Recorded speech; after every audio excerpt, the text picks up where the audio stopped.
तो दोस्तों कहा जाता है कि मोहब्बत के इस शहर में रंग जोगम के मेले थे।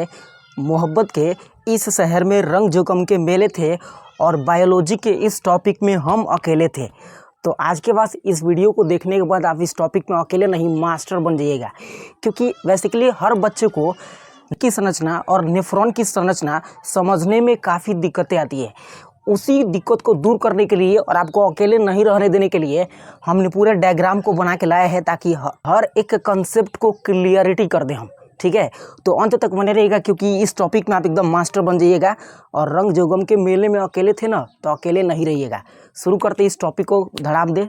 तो दोस्तों सबसे पहले आप इस डायग्राम पर फोकस कीजिएगा, और ये डायग्राम आपको चित्र में एक फोटो में दिखाई दे रहा होगा, जो कि यहाँ पे लगभग है।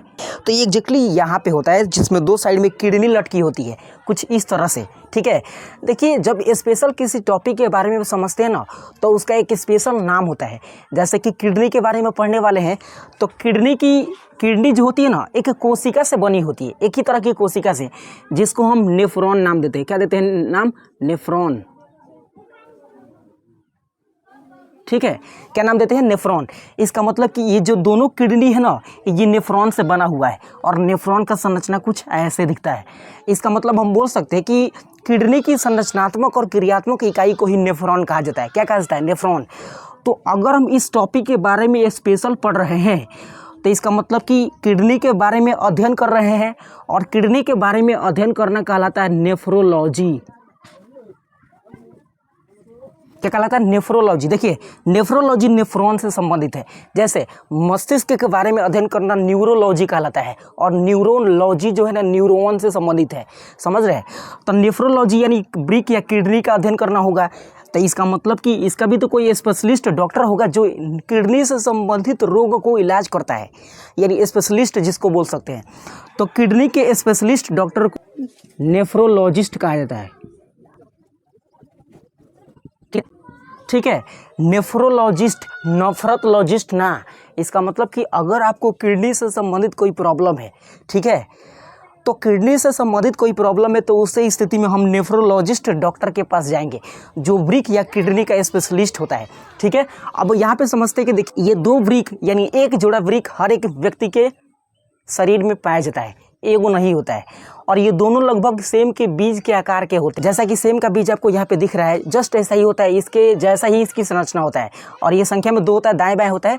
अब गौर से देखिएगा ना दोस्तों, तो इस दोनों वृक्क के ऊपर एक ग्रंथि होती है, जिसको अधिवृक्क के नाम से जानते हैं। यहाँ भी ये ग्रंथि, यहाँ भी ये ग्रंथि है, दोनों क्या है? अधिवृक्क ग्रंथि इसको बोलते हैं। अब गौर से सुनिएगा, इन दोनों वृक्क का कनेक्शन दो नलिकाओं से है। कितने नलिका से? दो। एक नलिका को बोलते हैं वृक्क शिरा, और दूसरे नलिका को वृक्क धमनी बोलते हैं। और आपको हम पहले वाले वीडियो में जब हार्ट के बारे में पूरा पढ़ाया था, तो उसमें हमने बताया था कि धमनी जो है ना, धमनी ये शुद्ध रक्त को लेके आती है। ठीक है, और शिरा जो होता है ना, ये अशुद्ध रक्त को लेके आ रही है। ठीक है, क्या? तो वृक्क शिरा जो है ये अशुद्ध रक्त को लेके आती है, और वृक्क धमनी जो है ये शुद्ध। ठीक है, तो इतना चीज़ आपको क्लियर हो गया होगा कि ये जो ब्लू कलर की जो शिरा है ना, ये अशुद्ध रक्त को लेके आएगी छानने के लिए, क्योंकि किडनी का काम है ब्लड को छानकर यूरिन या मूत्र का निर्माण करना, वही काम होता है। इसका मतलब कि सर ये केवल अशुद्ध रक्त को लेके आएगी, और ये केवल शुद्ध रक्त को शरीर में भेज देगा हार्ट के पास, ताकि हार्ट पूरे पंप कर देगा शरीर में।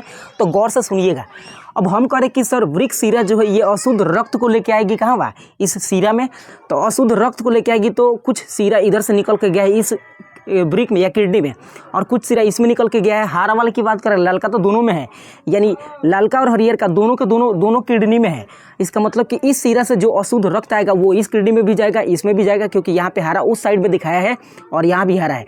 अब जाहिर सी बात है कि सर इस नलिका के द्वारा जो अशुद्ध रक्त आया था, वो इस किडनी में भी और इस किडनी में भी क्या होगा? फिल्ट्रेशन होगा, छनाव होगा, और छानने के बाद क्या बनेगा? तो मूत्र का निर्माण होगा। अब गौर से सुनिएगा, अब इस किडनी के अंदर छानना कैसे जाता है वो यहाँ पे हम समझेंगे। ठीक है, उससे पहले समझिएगा, मान लीजिए कि इस वृक्क के अंदर रक्त का छनाव हो गया, तो शुद्ध होगा रक्त। तो शुद्ध होगा तो ये ललका जो नली है ना, इस ललका नली के माध्यम से आ जाएगा, इसमें चला जाएगा। ठीक है, उसी तरह से इधर भी देखिएगा, तो इस वृक्क के अंदर भी क्या हुआ? मान लीजिए कि रक्त का शुद्धिकरण हुआ, तो रक्त का शुद्धिकरण होगा तो जाहिर सी बात है कि यहाँ पे जो रक्त नलिका लाल है पीछे से, वो उस नलिका के माध्यम से इसमें चला जाएगा। ठीक है, जाहिर सी बात आप देख पा रहे हैं। तो अब देखिएगा, तो शुद्ध रक्त इस नलिका के माध्यम से, और इसमें से शुद्ध रक्त इस नलिका के माध्यम से ये चलेगा पूरे हार्ट में, परंतु उन अशुद्ध पदार्थों का क्या होगा जो किडनी ने छान कर आगे की ओर भेजा था। तो ध्यान सुनिएगा, तो अब जो इस दोनों किडनी में अशुद्ध पदार्थ बच गया था, उन अशुद्ध पदार्थों को ये नलिका नहीं लेगी, क्योंकि ये केवल ला रही है, और ये लाल वाली जो नलिका है ये लेके जा रही है हार्ट की तरफ, ठीक है। तो इसमें जितने भी यूरिन होंगे ना, यानी मूत्र होंगे, उन सभी मूत्र को, जैसे मान लीजिए कि इस किडनी में जो यूरिन बना होगा छानने के बाद, वो यूरिन एक नलिका, दूसरी नलिका के माध्यम से, ठीक है, इस नलिका के माध्यम से इस बैग लाइक स्ट्रक्चर में आके जमा हो जाएगा, इस बैग लाइक स्ट्रक्चर में, समझ रहे हैं। तो इस जिस नलिका के, देखिए इसमें भी ये नलिका है, इसमें भी ये नलिका है, दोनों में ये नलिका है, यानी इसमें से वेस्ट पदार्थ छानने के बाद इस नलिका के माध्यम से इस बैग लाइक स्ट्रक्चर में आएगा। उसी तरह से इसमें जो किडनी के अंदर ब्लड रक्त का छना होगा, जो अशुद्ध पदार्थ बचेगा यूरिन, वो इस नली के माध्यम से आके इसमें जमा हो जाएगा। मतलब दोनों से छाना गए पदार्थ क्या हो जाएगा, इसमें आके स्टोर हो जाएगा। अब ये जिस नली के माध्यम से आ रहे थे ना, ये इन दोनों नली को हम बोलते हैं मूत्रवाहिनी। इसको भी क्या बोलते हैं, मूत्रवाहिनी। तो दूगो किडनी होगा तो कईगो मूत्रवाहिनी, दूगो होगा। इसका मतलब कि दोनों के अंदर ब्लड का फिल्ट्रेशन होने के बाद जो अशुद्ध पदार्थ बचेगा इस नलिका के माध्यम से आके इस बैग लाइक स्ट्रक्चर में क्या हो जाएगा, जमा हो जाएगा। ठीक, आप समझ पा रहे होंगे, ठीक है। अब सर इस बैग लाइक स्ट्रक्चर के अंदर जमा होगा, इसका मतलब सर ये यूरिन का बैंक है। ये क्या है, यूरिन का बैंक, यानी इसको हम बोल सकते हैं मूत्र बैंक, ठीक है। सर यहीं पे मूत्र का जमा होता है क्या, हाँ यही जो होता है, और तभी तो हमको अंदर से एक्सप्रेस करते कि भाई अब निकालना चाहिए, तो वही चीज़ है ना।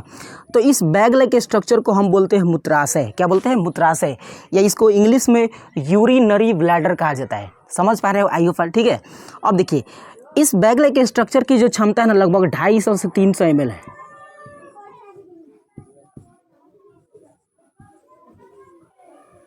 ठीक है। कितना है, 250 से 300 ml है। और ये एक बैलून की तरह संरचना है जो कॉन्ट्रैक्ट हो सकता है, शिथिलन और संकुचन हो सकता है, फैल और सिकुड़ सकता है। इसका मतलब कि सर अगर 250 से 300 ml से एक्स्ट्रा हुआ तो ये हो जाएगा ब्लास्ट। तो ब्लास्ट होगा तो जाहिर सी बात है कि फिर जो किडनी यूरिन को छानेगी, छानने के बाद नीचे भेजेगी, तो नीचे तो बैग लाइक स्ट्रक्चर होगा ही नहीं। तब उस कंडीशन में हमारे शरीर के अंदर बहुत सारे यूरिन स्टोर हो जाएंगे, और वो यूरिन यूरिया में कन्वर्ट होंगे, हमारा शरीर क्या हो जाएगा, विषाक्त हो जाएगा। इसका मतलब कि सर जब 250 से 300 ml इसमें जमा हो जाता है ना, तो जमा होने के इसका कनेक्शन दिमाग से है, ठीक है। दिमाग तुरंत सिग्नल देगा हमको कि मालिक निकालिए ना, तो इससे एक्स्ट्रा हुआ 250 से 300 एक्स्ट्रा, 250 ml से 300 ml से एक्स्ट्रा हुआ तो ये होगा ब्लास्ट। तो सर निकालेंगे कैसे, ही तो अंदर ही बैग लाइक स्ट्रक्चर है, निकालने के लिए तो कोई यंत्र होना चाहिए ना, पेनिस। तो गौर से सुनिएगा, इसके जस्ट नीचे ही क्या होता है, ये एक नली है जिसको हम मूत्र मार्ग बोलते हैं, जहाँ से यूरिन पास होगा। अब इस मूत्र मार्ग को हम यूरेथ्रा बोलते हैं, इंग्लिश में क्या बोलते हैं, यूरेथ्रा। और ये मूत्र मार्ग जस्ट लाइक पेनिस के अंदर क्या होता है, स्टोर होता है। जैसे आपको इसमें होल दिख रहा है, इसमें होल दिख रहा होगा, ठीक है। इस होल के अंदर से एक नलिका गुजरा होता है जिसको हम मूत्र मार्ग बोलते हैं, और ये जस्ट पेनिस से जुड़ा होता है। उसके बाद हम क्या करते हैं कि यूरिन को पास कर देते बाहर, यानी यूरिन को निकालने वाली जो नली है ना, या जो मार्ग है, उसको हम बोलते हैं मूत्र मार्ग। तो आई होप आप ये कंसेप्ट समझ पा रहे होंगे। तो अब हमको ये समझना है कि सर इसके अंदर आखिर ब्लड छन के, ब्लड यानी शुद्ध हो गया था, तो ब्लड छन के ऊपर क्यों चला गया था, और जो अशुद्ध पदार्थ थे जैसे अमोनिया हो गया, यूरिया हो गया, यूरिक अम्ल हो गया, या जल के अणु हो गए, वो सब इस थैली में क्यों आ गए, आखिर रक्त भी क्यों नहीं आया। तो उसको समझने के लिए इधर आना पड़ेगा हमको। तो पहले ये आप कंफर्म कीजिए कि आपको समझ में आया कि नहीं। सर हमारे शरीर में 2 वृक्क होते हैं, दोनों लगभग सेम साइज़ के होते हैं, दाएं बाएं होते हैं, जोड़ा में एक होता है, ठीक है। अब दोनों सेम के बीच के समान होते हैं। इनके अंदर कुछ नलिकाएं गई होती है जो शुद्ध रक्त को लेके आती है और लेके जाती है, परिवहन करते हैं। ये समझ में आ गया होगा। सर इसको चीरना तो पड़ेगा, तो हम करते कि एगो को नोच के यहाँ पर लगा देते हैं, इस वाले को नोच के यहाँ पर लगा दिए। अब जब इसको ऐसे काटिएगा ना, इस तरह से काटिएगा, तो काटने के बाद ये आकृति ऐसे दिखेगा। तो क्या थे, क्या से क्या हो गए, यहाँ पे दिख रहे हैं आप। नॉर्मली अगर समझिएगा तो ये ऊपर से स्ट्रक्चर है, लेकिन जब इसको काटेंगे ना, जब इसको फाड़ा जाएगा, तो फाड़ने के बाद कुछ ये ऐसे दिखेगा। तो सर इसके अंदर तो ऐसी संरचना दिख रहा है आपको, हमको। तो देखिए शरीर के अंदर हर एक अंगों के ऊपर ना एक आवरण होता है, अंगों के ऊपर। जैसे दिमाग के ऊपर भी झिल्ली होती है जिसको मेनिंजेस बोलते हैं, हार्ट के ऊपर झिल्ली होती है जिसको हम पेरिकार्डियम बोलते हैं। उसी तरह से इस वृक्क के ऊपर जो झिल्ली होता है ना, आवरण, जिसको हम वृक्क आवरण कहते हैं, क्या कहते हैं, वृक्क आवरण। तो जाहिर सी बात है कि सर वृक्क आवरण का काम क्या होगा, सुरक्षा देना। सुरक्षा देने के लिए ही तो है, हमारे शरीर का स्किन हमारे बॉडी को सुरक्षा देने के लिए ही तो है, हमारे शरीर का जो वस्त्र है, कपड़ा क्लोथ, ये हमारे शरीर को सुरक्षा देने के लिए ही तो है। उसी तरह से वृक्क का जो बाहरी आवरण है, जिसको वृक्क आवरण कह रहे हैं, ये उसको सुरक्षा देने के लिए ही तो है। समझ रहे हैं, देखिए कितना बढ़िया से भगवान ने बनाया था। उसके बाद की बात करें तो उसके बाद एक और लेयर होता है, ये रेड वाला, इस लेयर को हम लोग कॉर्टेक्स बोलते हैं। क्या बोलते हैं, कॉर्टेक्स, जो गुद्देदार होता है, थोड़ा सा क्या होता है, गुद्देदार होता है। अब उसके अंदर चलिएगा ना, तो बाहर वाला भाग को हम कॉर्टेक्स बोल रहे हैं, जिसको हम वृक्क आवरण बोले। उसके बाद अंदर की सभी सिस्टम्स को हम मेडुला बोलते हैं। क्या बोलते हैं, मेडुला। ठीक है, क्या बोलते हैं, मेडुला। ये वाला चीज़ देखिएगा ना आप यहाँ पे, तो इसको अपन क्या बोलते हैं, मेडुला बोलते हैं। ठीक है, मेडुला ऑब्लोंगेटा नहीं, मेडुला ऑब्लोंगेटा तो दिमाग का भाग है, मेडुला केवल बोल रहे हैं, तो मेडुला वृक्क के अंदर का भाग है। अब गौर से देखिएगा ना, तो वृक्क के अंदर कुछ खाली जगह है यहाँ पे, जहाँ पे हमने कुछ कोशिकाओं को बनाया है ब्लैक कलर से। उन खाली जगह को ना वल्कुट बोलते हैं। क्या बोलते हैं, वल्कुट। इसी खाली जगह के अंदर ऐसे पिरामिड जैसी संरचना बहुत सारी दिखेगी आपको, पिरामिड जैसी संरचना। ठीक है, ऐसे ट्रायंगुलर शेप में दिखेगा, जिसको हम पिरामिड बोलते हैं नॉर्मली। और एक वृक्क के अंदर लगभग 15 से 16 क्या होते हैं, तो पिरामिड जैसी संरचना होती है। एक वृक्क के अंदर लगभग 15 से 16 पिरामिड जैसी संरचना होती है। तो इसका मतलब कि इसके अंदर कुछ ना कुछ होगा, हम समझेंगे, उसके अंदर भी चलेंगे, पूरा हेलमेट लगा कर, लाइट उठ लेकर सब अंदर चलेंगे इसके क्या कि आखिर इसके अंदर, इस पिरामिड के अंदर है क्या। ठीक है, उससे पहले बाहर ही निकलते हैं। अब देखिएगा, उसके बाद ये जो जगह आपको दिख रहा है ना, जहाँ पे ये नलिकाएँ ब्लड को लेके आ रही है, जहाँ पे ये नलिकाएँ ब्लड को लेके जा रही है, यहाँ पे ये वाला, इस क्षेत्र को हम बोलते हैं वृक्क पेल्विस। क्या बोलते हैं, वृक्क पेल्विस। अब जरा गौर से देखिएगा, इस साइड में, इस किडनी में और इस किडनी में दो नलिकाएं गई थी, एक रेड है एक ब्लू, एक रेड और एक ब्लू। उसी तरह से यहाँ भी देखिएगा, इसमें भी दो नलिकाएं को हमने इसी दो नलिका को अंदर की ओर भेजा है। इस नलिका को तो हमने बोला था, नाम दिया था क्या चीज़, वृक्क शिरा। यहाँ पे हमने लिखा है वृक्क शिरा, और जो ललका था उसका नाम था वृक्क धमनी। तो सर धमनी का तो काम है शुद्ध रक्त को उसमें से निकाल के ले जाना, यानी जो ये किडनी फिल्ट्रेट की थी ब्लड को, उस फिल्ट्रेट किए गए ब्लड को ये धमनी शरीर से बाहर, शरीर के तरफ भेजेगी। ठीक है, और शरीर से जो अशुद्ध रक्त है ना, उस अशुद्ध रक्त को ये वृक्क शिरा इसके अंदर भेजेगी। तो जाहिर सी बात है कि सर इसमें जो रक्त को लाने के लिए जो नलिका है ना, उस नलिका का नाम क्या है, वृक्क शिरा। अब जाहिर सी बात है कि ब्लड यहाँ पे स्टोर होगा, आएगा तो ब्लड स्टोर होगा, तो जहाँ पे ब्लड स्टोर हो रहा है ना, ठीक है, उस जगह को हम बोलते हैं वृक्क पेल्विस। ठीक है, क्या बोलते हैं, वृक्क पेल्विस। आई होप आपको समझ में आ रहा होगा। तो वृक्क शिरा ने अशुद्ध रक्त को लेके आया है, और अशुद्ध रक्त जो है ना, ये सभी पिरामिड जैसी संरचना के अंदर जाएगा। कहाँ जाएगा, ये सभी पिरामिड जैसी संरचना के अंदर जाएगा। किस लिए सर, तो ये छनाव होगा उसी के अंदर। मतलब हम यहाँ पे बोल रहे थे ना आपको कि किडनी के अंदर छनाव होगा, वो एग्जैक्टली पिरामिड जैसी संरचना के अंदर छनाव होता है। तो सर उसमें कुछ तो स्पेशल चीज़ होगा जो छान रहा होगा। तो हाँ, है स्पेशल चीज़, क्या है वो आगे समझेंगे। अब देखिएगा, तो छनाव होगा, तो जो शुद्ध रक्त होगा, उस शुद्ध रक्त को इस नलिका के माध्यम से, जो इसको हम वृक्क शिरा बोल रहे हैं, शरीर में पंप कर दिया जाएगा। और जो अशुद्ध रक्त बचेगा, अशुद्ध यानी जो अशुद्ध पार्ट बचेगा, जिसको हम यूरिन बोल रहे हैं, यूरिन यानी मूत्र, वो इस नलिका के माध्यम से साइड से देखिएगा तो एक और नलिका यहाँ पे निकला हुआ है, ये वाला नलिका। इस नलिका का नाम हमने इसमें क्या दिया था, तो मूत्र वाहिनी यहाँ पे नाम दिया था। यहाँ पे आप देख पा रहे हैं मूत्र वाहिनी, यानी अशुद्ध पदार्थ जो बना है यूरिन, वो यूरिन इस नली के माध्यम से पास होगा, इस नली के माध्यम से पास होगा, और इस बैग लाइक स्ट्रक्चर जिसको हम यूरिनरी ब्लैडर कह रहे हैं, उसमें क्या होगा, ये जमा होगा, जिसको हम मूत्र बैग बोल रहे हैं। ठीक है, तो ये ऐसे ही संरचना इसमें भी होगा, इसमें भी होगा सर। तो अब इसके अंदर छान कौन रहा था, पिरामिड जैसी संरचना में, जिसकी संख्या 15 से 16 बोल रहे हैं। तो छानने के लिए इसके अंदर होता है एक संरचना जिसको हम बोलते हैं नेफ्रॉन।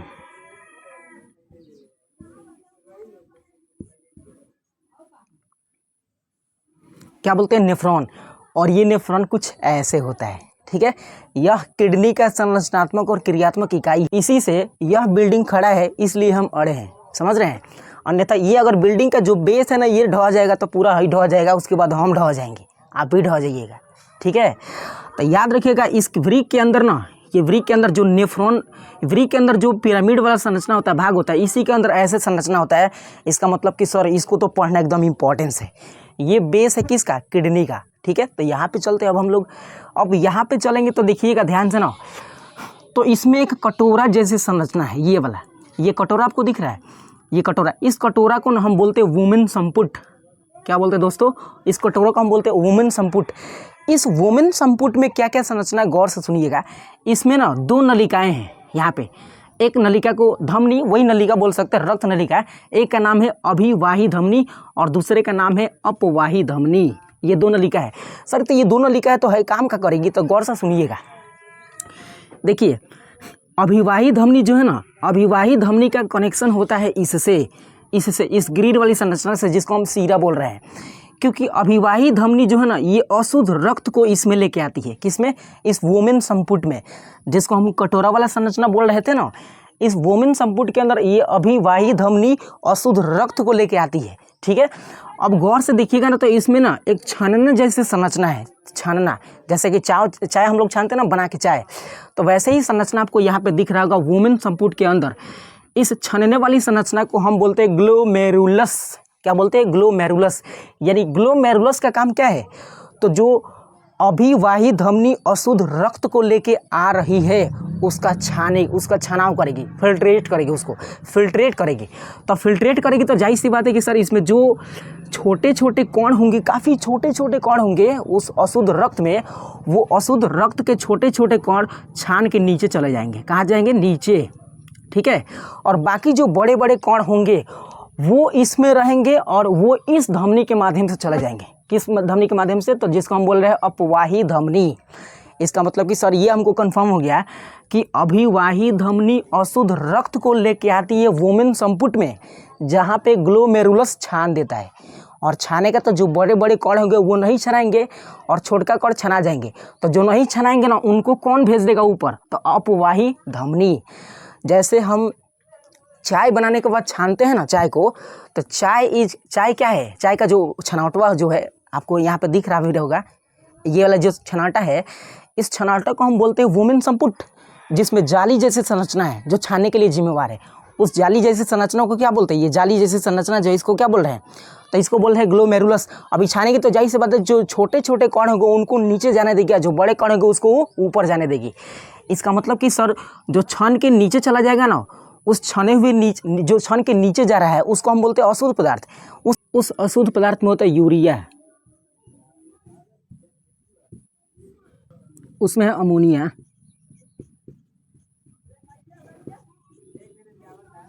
यूरिया तथा यूरिक अम्ल।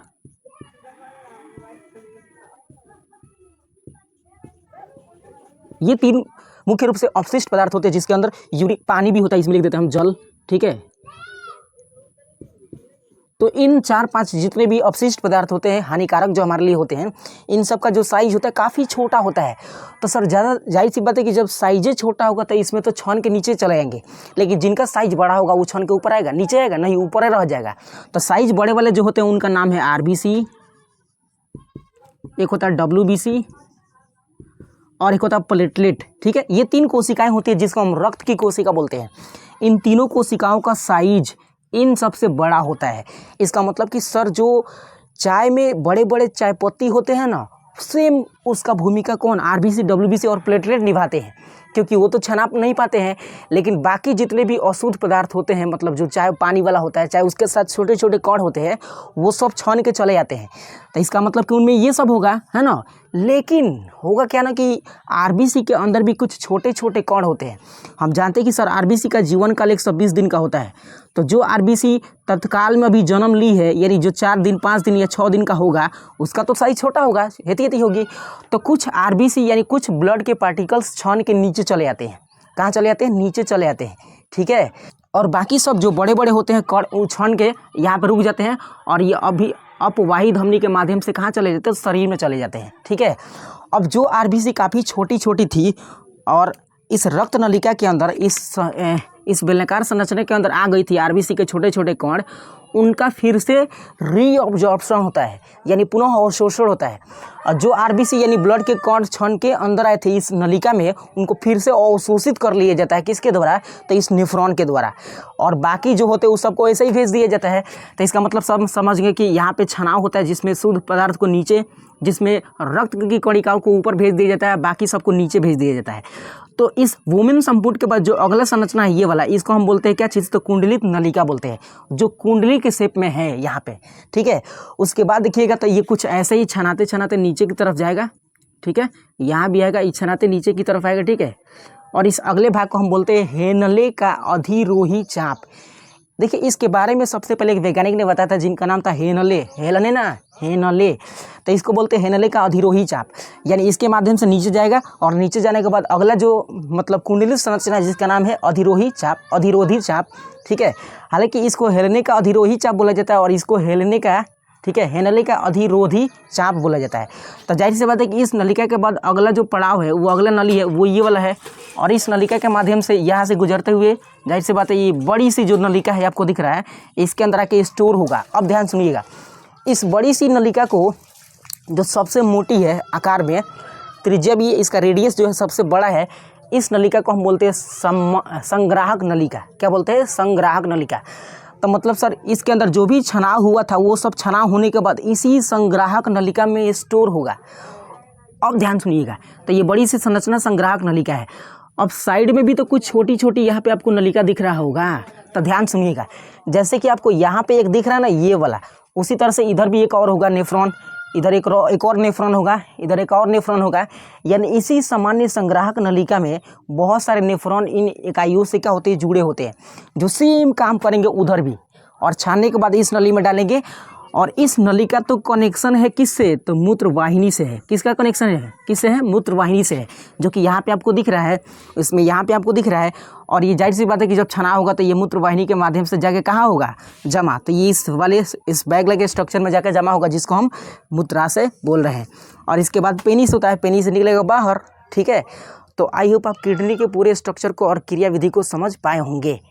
यदि और भी कोई टॉपिक से संबंधित आपको कन्फ्यूजन होता है जिसमें डायग्राम हो बेसिकली, ठीक है, तो कमेंट सेक्शन में एक बार दीजिएगा रिप्लाई, ताकि उसके ऊपर हम धड़ाधड़ वीडियो बनाएंगे, आपको प्रोवाइड करा देंगे। तो इस वीडियो को हम यहीं पे एंड करते हैं और मिलते हैं किसी अदर वीडियो में। तब तक के लिए टेक केयर ऑफ योरसेल्फ।